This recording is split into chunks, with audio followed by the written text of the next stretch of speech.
For 2 years I've been joking about the virus that shall not be named. Well, it looks like the virus that shall not be named is going to get the last laugh.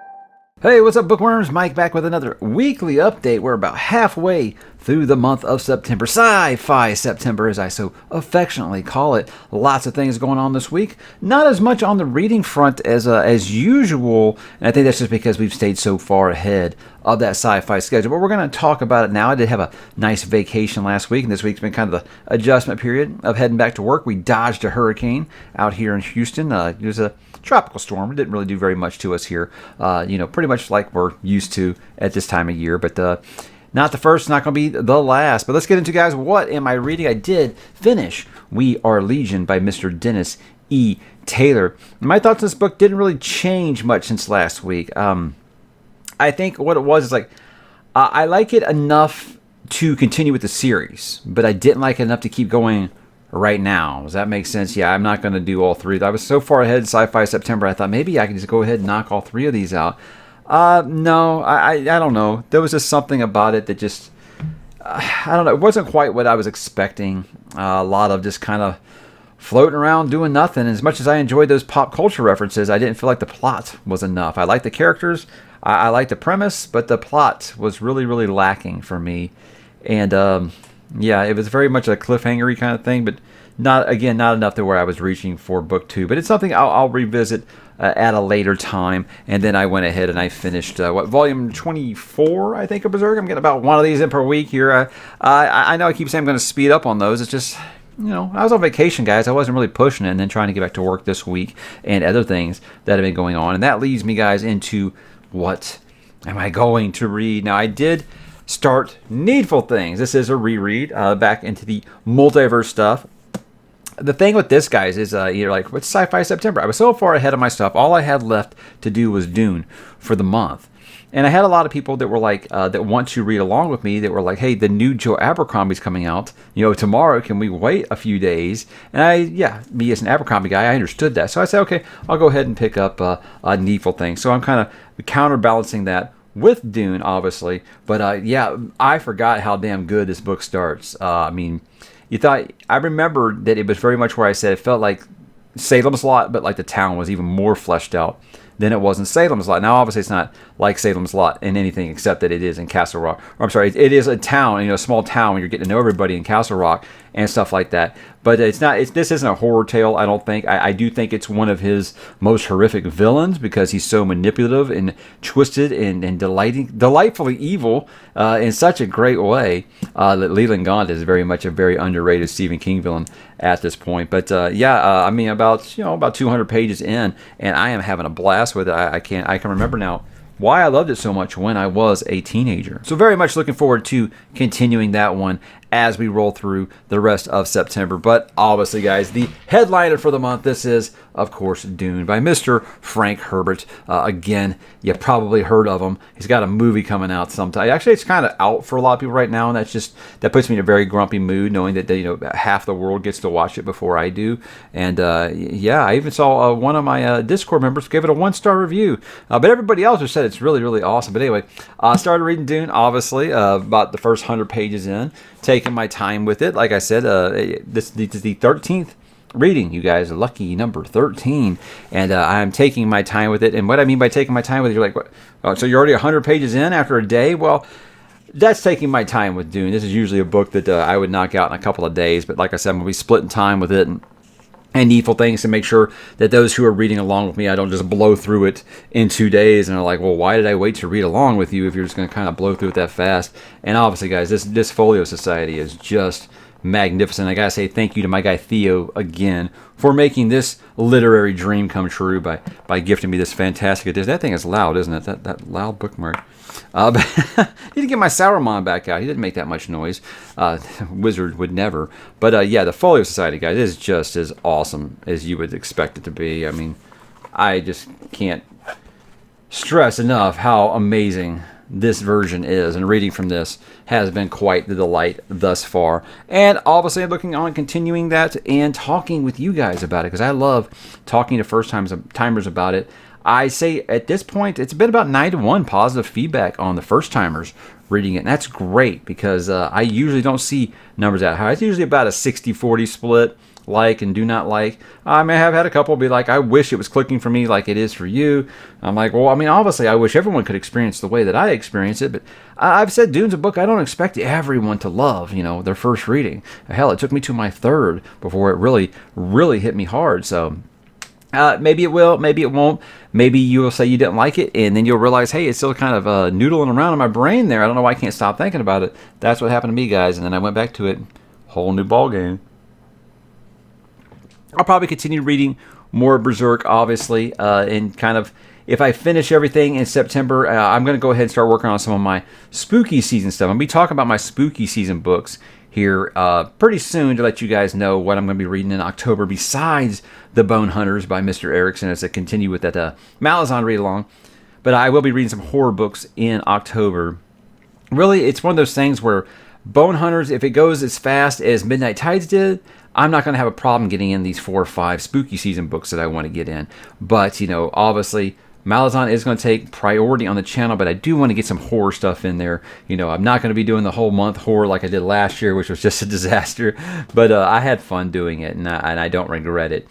But, yeah, I do want to get me some horror stuff in there. And I'm going to be doing a video, like I said, soon, letting you guys know what those spooky season plans are. But right now, we are still in Sci-Fi September, and we're going to talk about a little bit more of that with this week on the channel. Yes, guys, if this stuff kind of slowed down this week, as I kind of teased in the intro there, my wife has had a little visit from the virus that shall not be named, and I kind of feeling a little wobbly. I don't know if it's me being a hypochondriac or not, but I am feeling a little bit of I feel like I just got run over by a bus, and I'm starting to feel a little bit of soreness in here and stuff. So again, I don't know how much is in my head, but I'm just kind of like, okay, well, I need to save my voice, and if I can do this as long as I can. So I kind of had to take a step back this week on some of that planning and kind of take care of that stuff. But I did do my August 2021 book haul, and the book hauls are always a lot of fun. You guys know by now, I always tell you every month how much I appreciate what people will send to me this week. This month was a very, very special one because there were still some birthday gifts showing up and things like that. And I had to air a few grievances at the end of that video. I hope you will apologize. I don't like to try to go in here. I don't like to do the rant thing. I like to be very relaxed, in case you don't know, very chill. But there was something that just really just... people were complaining about me doing that awesome box video, and I'm like I said, I did that for the people who got that gift for me. That was my way of saying thank you to them. So like always, guys, you don't have to watch everything on the channel. Judging by statistics, not many of you watch everything on the channel, so that's fine. But I did want to kind of air some grievances in that video. So I'm glad that you guys indulged me. I didn't hear too many complaints about me complaining about it too much. Complaints about my complaints. I did do my review for The Wisdom of Crowds. Release day reviews are always a lot of fun.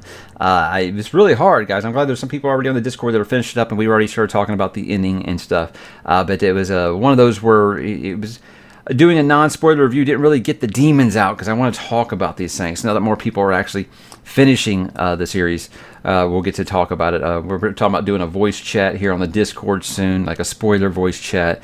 And then me and Philip from Philip Chase, Dr. Philip Chase, will be joining me later this month. We'll be doing our spoiler talk for The Wisdom of Crowds and kind of wrapping up the Age of Madness trilogy as a whole in this month, trying to get that up the first week of October if our schedules can line up the same. And it just kind of, like I said, it kind of depends on what goes on around the home front here when you're dealing with the good old virus. Who knows what's going to happen? So we shall see. And then I did my rapid fire Q&A. This is what this was. It was a tag thing. There's tag videos that everybody does.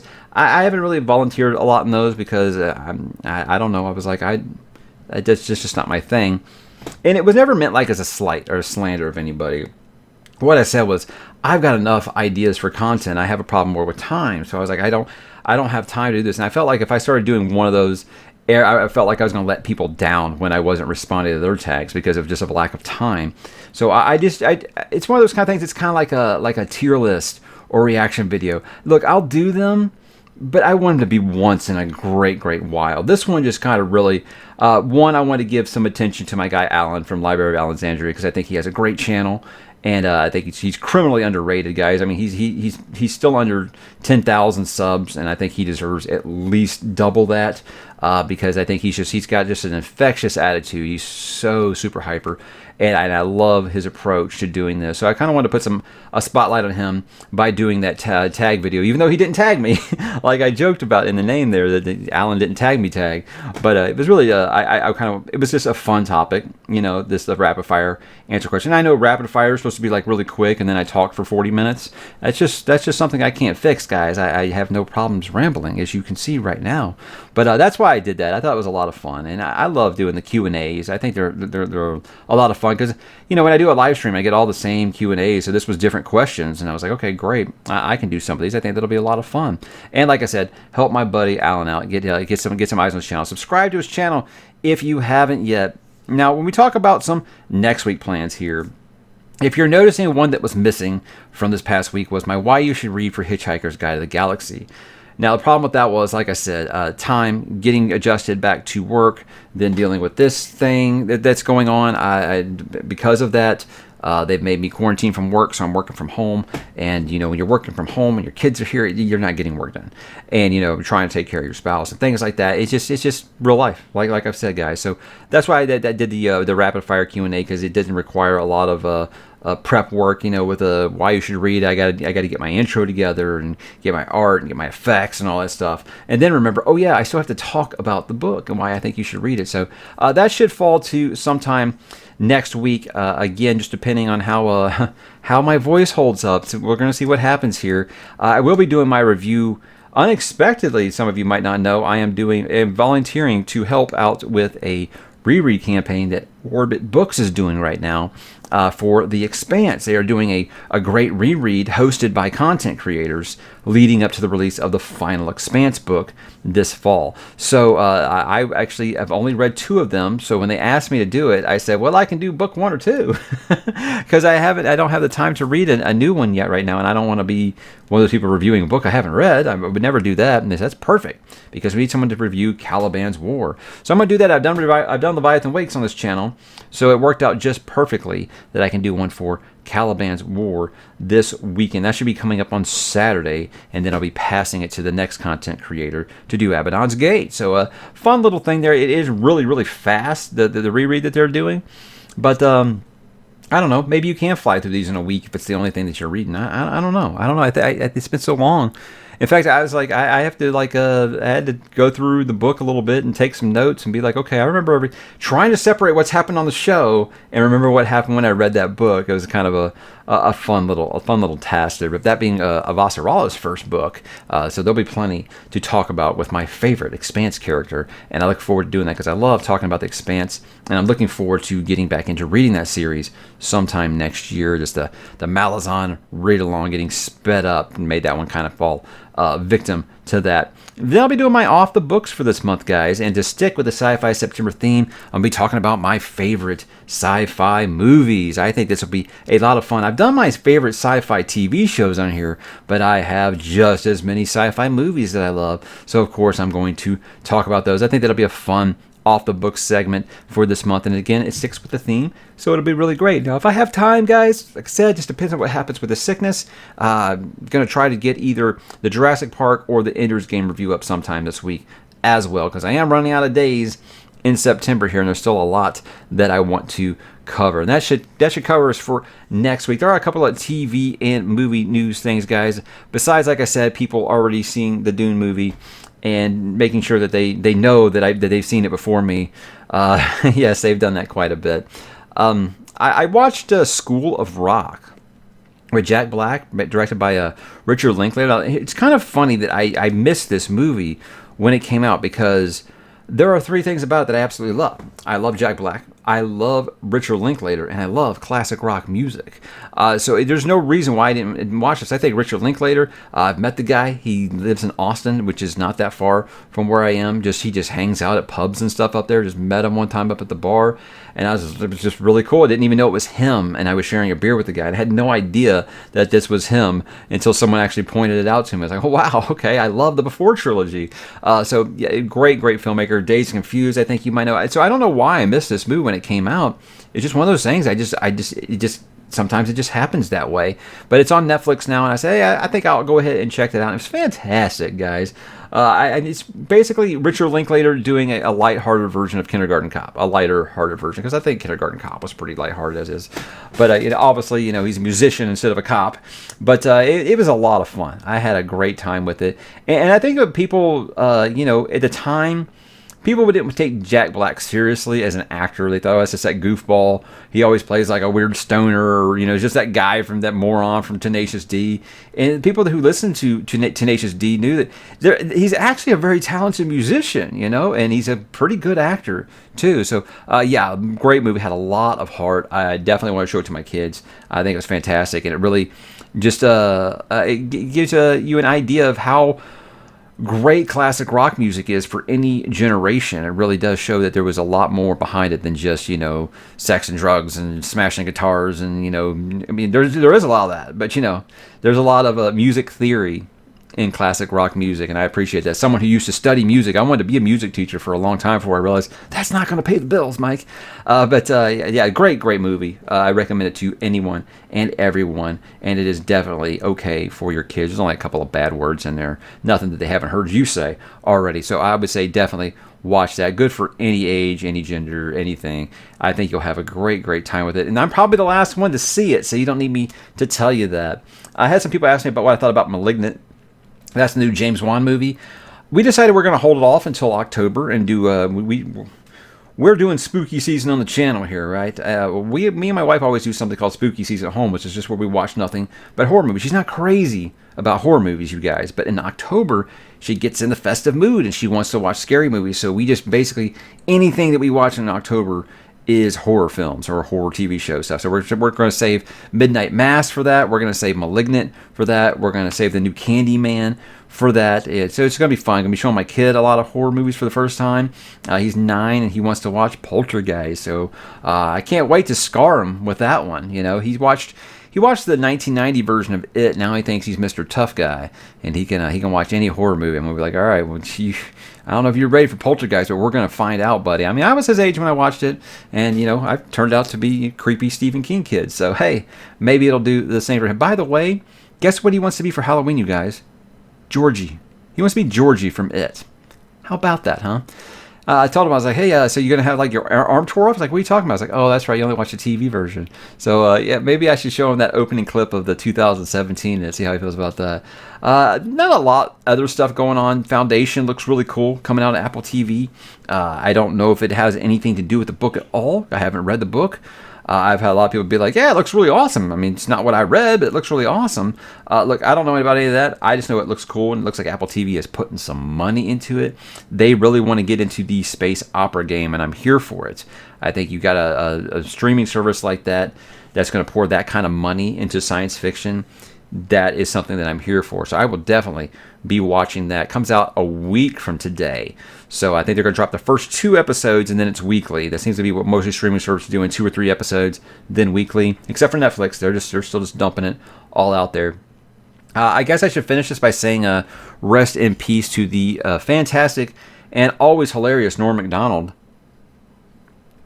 I think Norm Macdonald was always super underrated as a comedian. I mean, not just his stand-up. I mean, you just think about that moth joke that he told on Conan that one time was just so good. But guy was just a treasure. I think Dirty Work is a movie that is ridiculously underrated. It is superb. It has so many good moments in that movie. There's that scene with Don Rickles in that I mean, no matter how many times I watch it, there's tears running down my face. But so many quotes I use in my daily life are from that movie. But for me, Norm Macdonald, to this day, I still think that he was the absolute. I know it's going to sound blasphemous to some older viewers, if I have any of those. I think that Norm Macdonald did the best weekly update on SNL ever. He had just the perfect delivery with everything he did on the weekly update. It was so good. He just had perfect timing. You know, I was going to say with a comedian, if they just have that really good timing, and he was a master at that. And I got to give the guy credit because he always stuck to his guns. He knew that the O.J. Simpson stuff was going to get him fired, and he stuck to his guns. He did not ever sacrifice being funny for being right. When you had a lot like today, if that would happen, you'd have this big, great hostage video apology, and he didn't. He stuck to his guns, and he got fired for it. So, and then a couple years later, they had him hosting SNL again. So that was basically their way of eating a shitburger because the guy was just so funny. But yeah, definitely a master of his craft. Fought cancer for 9 years, kept it a secret, so it did really come as a shock.